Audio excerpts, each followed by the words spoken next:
ஆனால் என்னுடைய பயணத்தை பொறுத்தவரையிலும் ஒரு தூய்மையான ஆட்சி தமிழகத்திலே மலர்வதற்கு இன்றைக்கு தமிழக வெற்றி கழகம் இளவல் நம்முடைய வெற்றி பயணத்தை மேற்கொண்டிருக்கிற விஜய் அவர்கள் ஒரு மாபெரும் இயக்கத்தை உருவாக்கி மக்கள் மனதிலே இடம்பெற்றிருக்கிறார். இங்கே வந்த பத்திரிகை நண்பர்களே அவருடைய குழந்தைகளை கேட்டால் சொல்லும், பள்ளிக்கு செல்கிற குழந்தையாக இருந்தாலும் கல்லூரிக்கு செல்கிற குழந்தையாக இருந்தாலும் கூட அப்பா அம்மா இந்த முறை அவருக்கு ஓட்டளிகள் என்று கேட்கின்ற நிலை தமிழ்நாட்டிலே பல்வேறு இடங்களிலே பல்வேறு செய்திகள் வந்து கொண்டிருக்கிற நிலை என்னிடத்திலே சொல்லியிருக்கிறார். என்ன காரணம்? ஒரு மாற்றம் தமிழகத்திலே வேண்டும். தமிழகத்திலே ஒரு புதிய மாற்றத்தை உருவாக்கப்பட வேண்டும்.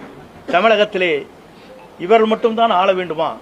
ஏன் ஒருவர் மற்றவர் நல்ல புனித ஆட்சியை நடத்துவதற்கு, ஒரு தூய்மையான ஆட்சியை நடத்துவதற்கு ஒருவர் தேவை என்ற எண்ணம் மக்கள் மனதிலே நிறைந்திருக்கிறது என்பதுதான் இந்த தமிழகம் வெற்றி கழகம் இன்றைக்கு பயணத்தை மேற்கொள்கிற போது அது வெற்றி பயணமாக நடைபெற்றுக் கொண்டிருக்கிறது. மக்கள் மாற்றத்தை விரும்புகிறார்.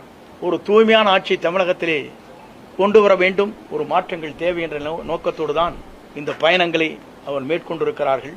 ஆகவே 2026 என்பது மக்களால் வரவேற்கப்படுகிற, மக்களால் ஏற்றுக்கொள்ளப்படுகிற, மக்களால் உருவாக்கப்படுகிற ஒரு புனித ஆட்சி தமிழகத்திலே உருவாகுவதற்கு நம்முடைய வெற்றி கழகத்துடைய தலைவர் அன்பிற்கினிய இளவல் விஜய் அவர்கள் வெற்றி பெறுவார்கள். 2026 மக்களால் மாபெரும் புரட்சி உருவாகி வெற்றி என்ற இலக்கை அவர் எட்டுவார் என்பதை மட்டும் நான் இந்த நேரத்திலே உங்களுக்கு பணிவன்போடு தெரிவித்து என் வாழ்த்துக்களையும் நன்றியும் பாராட்டுதலையும் தெரிவித்துக் கொள்கிறேன். நன்றி, வணக்கம்.